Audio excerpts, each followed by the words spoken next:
क्या ये बसें सच में इतनी बदहाल हैं? क्या अमीर बाप के जहाज के आगे सब फीके हैं? और क्या ये प्रमोशन का स्वागत वाकई इतना खर्चीला होता है? ये कंटेंट एक हास्य व्यंग्यात्मक यात्रा पर ले जाता है, जहां यात्रियों को एक हिलती डुलती बदबूदार नॉन एसी बस में सफर करना पड़ता है। देश के पार मिला प्यार, अरे क्या बदतमीज है ये। यहाँ से कहानी शुरू होती है मानो एक अप्रत्याशित प्यार या घटना की ओर इशारा हो। ओ मेरी कोई गलती नहीं है, अब ये बस ही इतनी हेल्दी है, मैं क्या करूं? ये यात्री की लाचारी और बस की खस्ता हालत को दर्शाता है। अब लोग ट्रैवल कैसे करते हैं ऐसी बस में, मेरे समझ में ही नहीं आता। ये आधुनिक व्यक्ति की सुविधा प्रेमी सोच को दिखाता है, जो ऐसी यात्रा की कल्पना भी नहीं कर सकता। हेलो सर, ये सारी बसें ऐसी हिलती हैं क्या? यात्री बस की जर्जर स्थिति पर सवाल उठाता है। ये तो मच्छी स्मेल आ रही है, कोई मच्छी लेके चढ़ाए क्या इसमें? ये बस की असहनीय बदबू का वर्णन है, जो यात्रा को और भी भयानक बना देती है। ओ आंटी, आप ऐसी मच्छी कैसे लेके चढ़ सकती हैं पब्लिक ट्रांसपोर्ट में? सार्वजनिक परिवहन के नियमों और शिष्टाचार पर एक तीखा सवाल। अब लोग मर जाएंगे तो इसकी स्पेल से? ये अतिशयोक्ति के माध्यम से बदबू की गंभीरता को उजागर करता है। हाँ, मेरा बाप का जहाज है ना, उसे भी लेके जाती हूँ। एक घमंडी जवाब जो अमीरी के अहंकार को दर्शाता है। सर, थोड़ा रूम फ्रेशर मारना प्लीज। ये बस की भीड़ और घुटन का बिंब प्रस्तुत करता है। हाँ, इनके बाप का जैसा जहाज है ना, वैसे मेरे बाप के रूम फ्रेशर की फैक्ट्री है। हाँ, लगाऊंगा। ये जवाब एक और अहंकारी व्यक्ति का है, जो अपनी संपत्ति का बखान कर रहा है। उठो ड्रीम बॉय, अगली बार चलती बस में बैलेंस रखने की प्रैक्टिस करना और फिर बस में चढ़ना। ये एक व्यंग्यात्मक सलाह है जो यात्री की असहायता को और बढ़ाती है। ओ हेलो, इतनी खुश मत हो, मुझे भी कोई शौक नहीं है तुम पर गिरने का। ये फिर से भीड़ और घुटन को दर्शाता है, साथ ही थोड़ी सी नोकझोंक भी। यार क्या डेंजरस व्हीकल है यार ये। सर, क्या है ये सर, इसमें कोई सीट बेल्ट नहीं होती क्या? हाँ, वो भी लगाता हूँ। हाँ, ओ गॉड, ऊपर से इतना पसीना, कोई गाड़ी नॉन एसी कैसे हो सकती है सर? आज के टाइम में नॉन एसी कौन सी गाड़ी होती है यार? गर्मी और असुविधा का चरम। मैं पक्का 2026 में ही हूँ ना, कहीं टाइम ट्रैवल तो नहीं कर रहा? आधुनिकता से इतनी दूरी की यात्री को समय यात्रा का भ्रम हो रहा है। नेटवर्क भी नहीं है। हेलो सर, इसमें वाईफाई तो होती होगी ना बस में? कनेक्टिविटी और डिजिटल दुनिया से कट जाने का डर लगा ही था नहीं होगा। ओ गॉड, अब मैं गेम कैसे खेलूंगा मोबाइल में? मनोरंजन के साधनों पर निर्भरता। पर इतनी गर्मी, हेलो फूक मार सकती हो क्या? गर्मी से बेहाल यात्री की हताशा। क्या फूक मारना नहीं आता?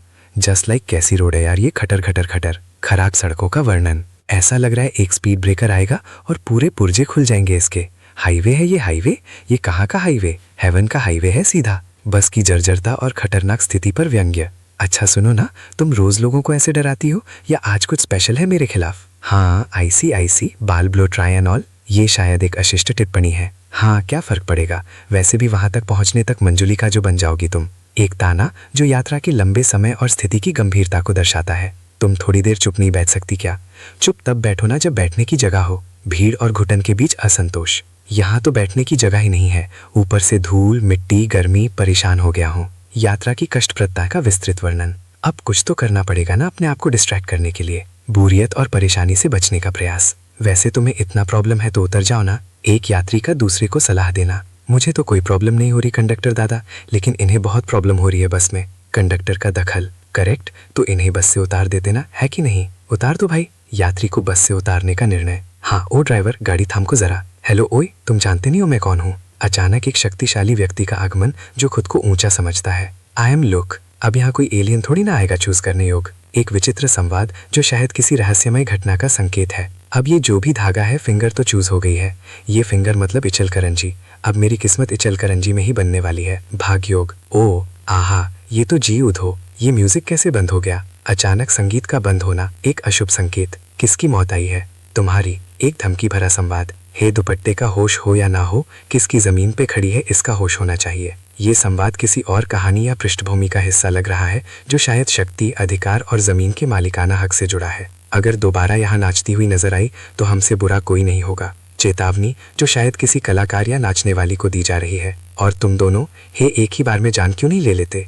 क्यों नहीं ले लेते तुम हमारी? यहाँ दर्द और निराशा साफ छलकती है, जो किसी गहरी साजिश या धोखे का परिणाम हो सकती है। तुम्हें इस तरह देख के बार बार मरने से अच्छा है कि तुम एक ही बार हमारी चिता में आग लगा दो। हताशा का चरम। वहाँ वो प्रखर सब कुछ अपने नाम करा लेगा और तुम यहाँ बैठ के नाच देखते रहना। किसी वारिस या उत्तराधिकारी का उल्लेख जो सब कुछ हड़प लेगा। अरे कम से कम इस लायक तो बनो कि नाचने वाली पे उड़ाने के लिए तुम्हारी जेब में अपना पैसा हो। आर्थिक शक्ति और सम्मान पर टिप्पणी। जब हम बात कर रहे हो तो यहाँ देखो हमारी आंखों में, क्यों नहीं समझते तुम? हमारा अस्तित्व खतरे में है। गंभीर चेतावनी। तुम भूल गए कैसे बरसों पहले हमारा और तुम्हारे बाबा का हक छीना था इन्होंने, इसी काका और काकी ने, और आज फिर इतिहास दोहराया जा रहा है। वम, आज फिर भाऊजी अपने कारोबार की कमान प्रखर के हाथ में सौंपने के लिए तैयार खड़े हैं। व्यावसायिक उत्तराधिकार की योजना। कल को अगर प्रखर का कोई वारिस आ गया तो सोचा है तुम्हारा भविष्य क्या होगा? भविष्य की चिंता।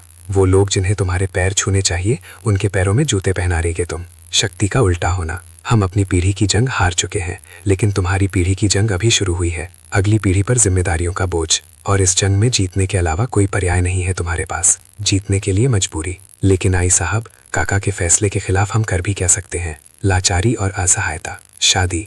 7 दिन के अंदर तुम्हें शादी करनी होगी वम, और इससे पहले कि सब कुछ हमारे हाथ से निकल जाए तुम सरपोदार खानदान को उनका पहला वारिस दोगे। शादी और वारिस के पीछे का एजेंडा। और साहब, लड़की हमारी पसंद की होगी, शादी की शेरवानी तुम्हारी पसंद की, शर्तों का आदान प्रदान। विश संपला साहिबा, मुझे शादी में कोई इंटरेस्ट नहीं है। अनिच्छुक दूल्हा। 32 कमरे हैं हमारी हवेली में वम, उनमें से किसी एक में कोई गरीब पड़ी रहेगी तो तुम्हें क्या एतराज है?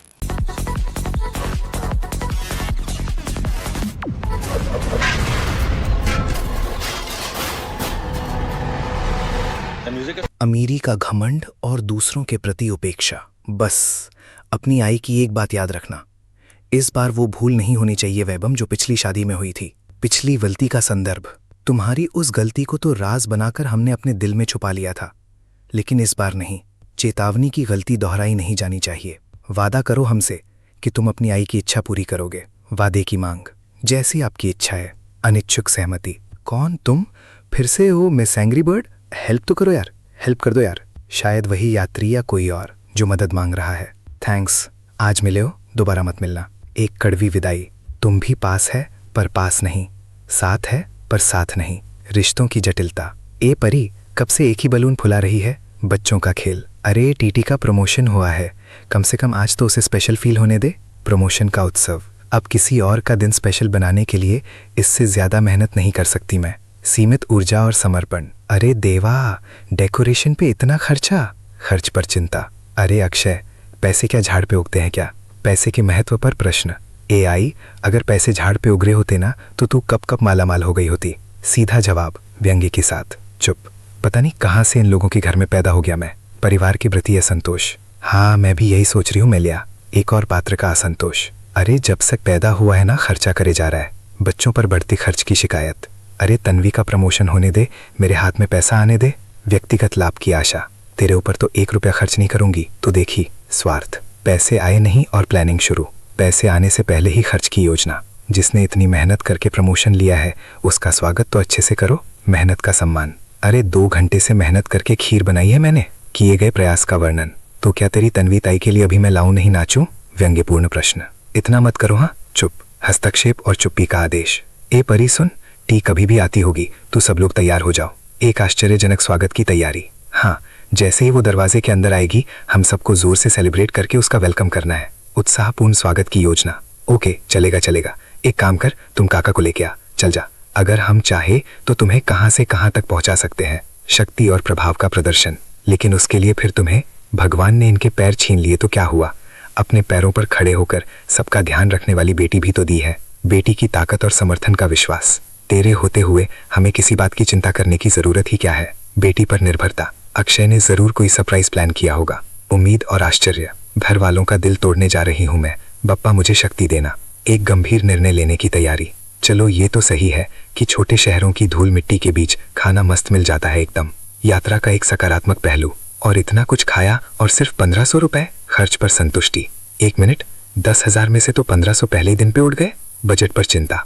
ये विलासराव भी ना प्रैक्टिकली सोचता ही नहीं है। विलासराव के फैसलों पर असंतोष। एक काम करता हूँ, आई को कॉल करके ट्रांसफर करवाता हूँ। पैसे की व्यवस्था करने का प्रयास। युग, बोल बेटा। हेलो आई, कैसी है तू? मैं ठीक हूँ, तू कैसा है? माँ की चिंता। मैं तो एकदम मस्त हूँ आई। अच्छा मुझे ये बता, तू मेरा टेंशन तो नहीं ले रही है ना? क्योंकि यू नो व्हाट, तेरा बेटा हर सिचुएशन में सर्वाइव कर सकता है। आत्मविश्वास। ओके, और हाँ बोल देना उस विलासराव को कि उनके लेक्चर का कुछ खास फर्क नहीं पड़ा है मेरे पे। विलासराव के उपदेशों को नजरअंदाज करना। अच्छा आई, मैं क्या कह रहा था कि जरा 25,000 ट्रांसफर कर देना। अरे तुझे तो पता ही है, विलासराव ने जितने दिए हैं वो तो कुछ घंटों में ही खत्म हो जाएंगे। खर्च का कारण। पर हाँ, एक ये विलासराव को मत बताना। हाँ, गुप्तता की मांग। नहीं तो मेरे पूरे वेकेशन का मूड स्पॉइल हो जाएगा। मूड खराब होने का डर। अगले 1 महीने तक तुमने कभी भी दोबारा फोन करने की कोशिश की ना आयुक, तुम्हारी आई जिंदगी में कभी भी तुम्हारा चेहरा नहीं देख पाएगी, समझ लो। दुश्मन नहीं हूं मैं उसका वैष्णवी, लेकिन हाँ, अगर इस परीक्षा को पार करने के लिए तुमने उसकी जरा सी भी मदद की तो तुम उसकी माँ से उसकी सबसे बड़ी दुश्मन बन जाओगी। एक गंभीर चेतावनी जो पारिवारिक रिश्तों को दांव पर लगा रही है। वेपन समझिए। चुलेशन टीटी, कॉन्ग्रेचुलेशन। प्रमोशन पर बधाई। अरे क्या कर रही है तू? या सीनियर मैनेजर सर्वे पार्टी, प्रमोशन की पुष्टि। अभी तू चल कर आई ना, अभी देख थोड़ी दिन में तू 4 की गाड़ी में आएगी। भविष्य की उम्मीद, मेरी मन्नत तो पूरी होके रहेगी। दृढ़ संकल्प। कैसा लगा डेकोरेशन तुझे? हाँ अच्छा है ना? अरे सुबह से इन दोनों के पीछे लगकर मैंने ये कर लिया है, किए गए प्रयास का वर्णन। अरे रोज रोज थोड़ी ना मिलने वाला है मेरे बेटी को प्रमोशन। अब सर की विशिष्टता आई। 1 मिनट, क्या हुआ टीटी? तो ठीक है ना? चिंता, प्रमोशन मिला ना? पुष्टि की मांग। अरे कैसे नहीं मिलेगा, तो अपनी तन्वी ताई को जानता है ना? आत्मविश्वास। अरे वो हमें डराने के लिए कुछ ना कुछ कर रही है, नाटक है ना? हाँ बोलना तन्वी, नाटक है ये? प्रश्न, नहीं मिला मुझे प्रमोशन। अप्रत्याशित झटका, क्या नसीब है मेरा कि तुम ही को लैंडलेडी बनाना था मेरा। कड़वी सच्चाई, सॉरी वो रूम तुम्हारे लिए अवेलेबल नहीं है। अस्वीकृति। 30 के पार जब मिला प्यार, सोमवार से शनिवार रात 9:30 बजे। दंगल टीवी। शो का नाम और प्रसारण समय